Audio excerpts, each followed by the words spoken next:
Hey everyone, after the Aspen Business Lunch we had a lot of questions about the food that was prepared for us by Chef Martin Oswald from Pyramid Bistro. Unfortunately we don't have access to those recipes themselves. We do have a copy of the menu and we're very happy to share that with you all if you would like that. But that got us thinking that there's going to be a lot of questions about food and how to make things palatable. Eating without animal products is no different than eating with them, to be honest. Your palate will adjust as you get away from traditional foods. And if you are someone that tends to eat a lot of packaged foods or prepared foods, it's going to be a little bit harder for you to change your palate. It's going to take about 2 to 3 weeks, and they've actually shown in research how certain taste buds on your tongue can grow and shrink depending on what you're eating, which is really fascinating, at least to me and Kim. But when we eat traditional food now, when we're out, even like if it's just vegetables prepared in a typical restaurant, we're not crazy about the food being, completely vegan prepared.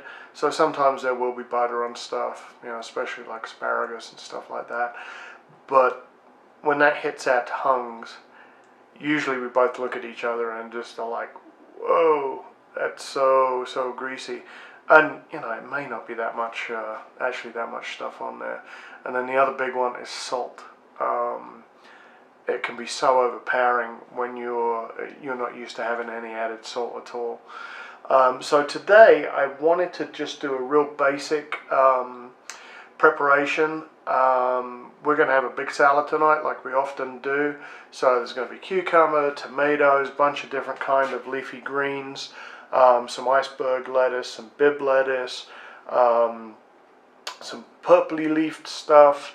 There'll be some peppers in there, there'll be avocado.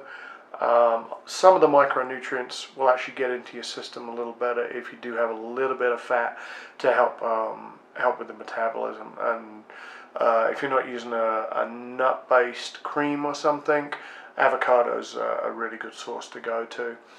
But today I'm just doing a really basic recipe, and you guys get to share our first experience with the Ninja Foodie, which is a pressure cooker, steamer, dehydrator, and air fryer all in one. So we're actually going to try and air fry some tofu. So this will be my first time.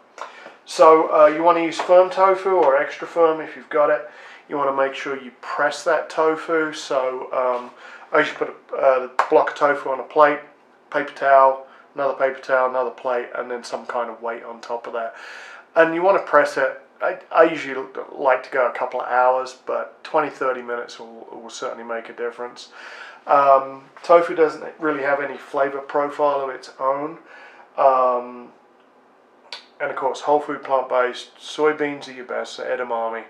Tempeh, which is kind of mushed up edamame, is the next step up on the processing ladder, and then tofu is the most processed form of soybeans you can find. But it's easy to work with, and what's good about it is it does take up the flavors that you give it. So mine is going to be with a low sodium tamarind sauce, and then Kim is using some coconut aminos and some pepper, and we'll do that. So I marinated those for a couple of hours. If you got time, great. If not, you can get away with 20 or 30 minutes. It's really easy to work with, so we just cut it down the middle and then just divide it up into eighths. So everything I've watched on YouTube, they have just about everybody has coated the tofu. So like a good boy, I'll do the same. And I'm going to do Kim's first because she is not super keen on soy or the tamari. So Oops. Not unusual for me. So I try to be respectful of that, and for her that's, you know, she just finds it way too salty.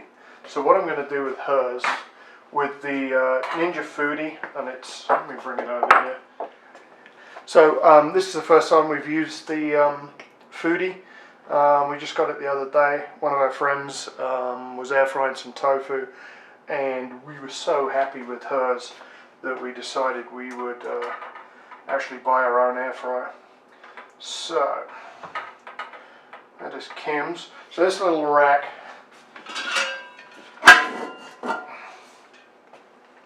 you get an inner liner that always has to be in, very similar to any kind of other electric pressure cooker you might get. And then the Foodie comes with this air frying basket.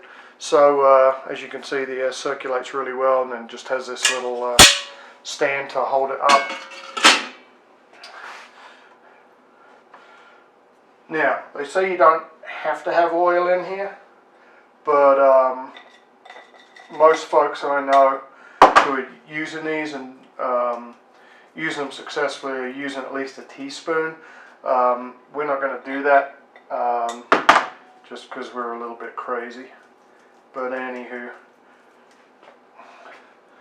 go straight in, single layer, and then Kim's will go on top, and none of my stuff will drip down onto Kim's, so she won't get any nefarious flavors or anything. So what lets you air fry in this is basically you have a heating element in the lid. This lid is attached.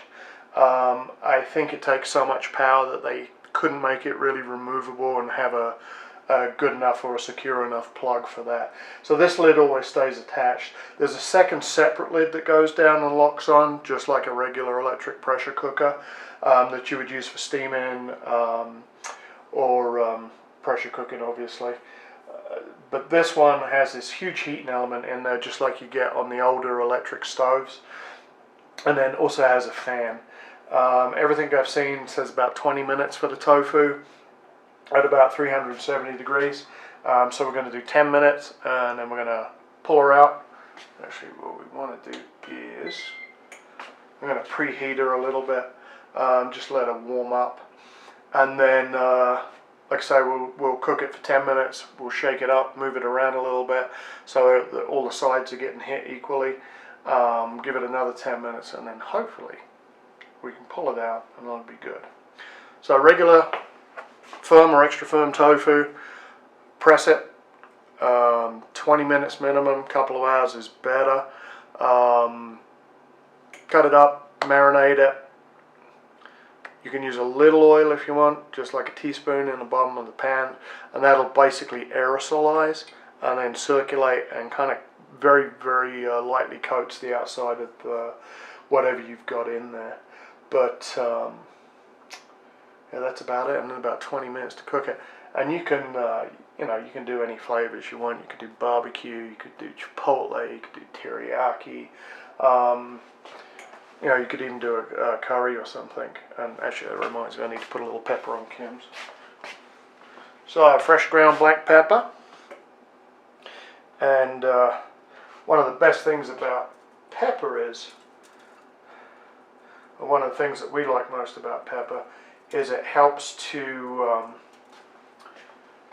you absorb curcumin from turmeric, and that is the part of the turmeric that really helps with inflammation, and it's been shown to be as effective as taking a what do you call it in England, a Nurofen, or ibuprofen over here in the States is the generic name for it.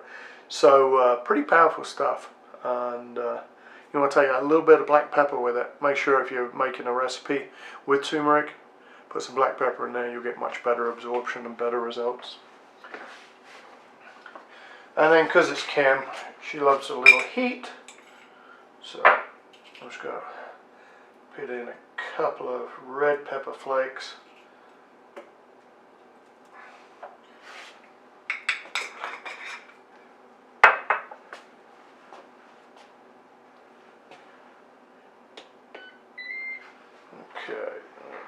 down.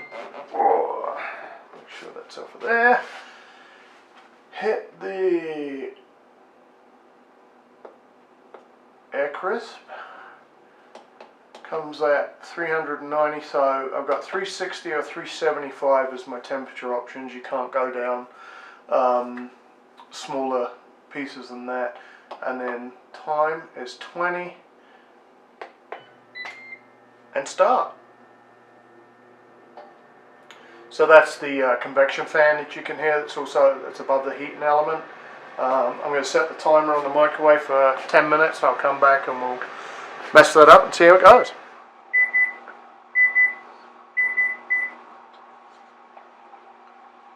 So, we are finished. What you want to make sure you don't do, or you don't touch any of these pieces. I mean, this is all hot, but that's really, really hot and will ruin your day. So, a couple of things I noticed that I really liked. When my timer went off, that you just heard at the beginning, halfway through it, about 10 minutes, you can just open this and it'll automatically pause. You can pull out the stuff, you can shake and bake, move it around as you need to, and that's a really nice feature. And then it tells you when it's, it just shuts off when it's done as well, timing wise. So, let's see how crispy tofu is. Hopefully good.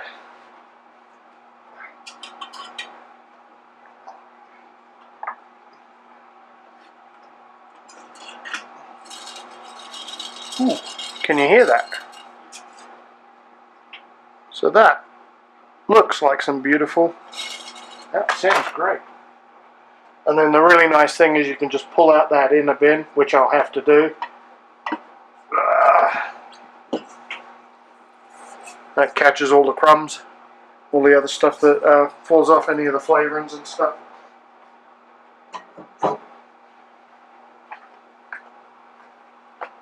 So,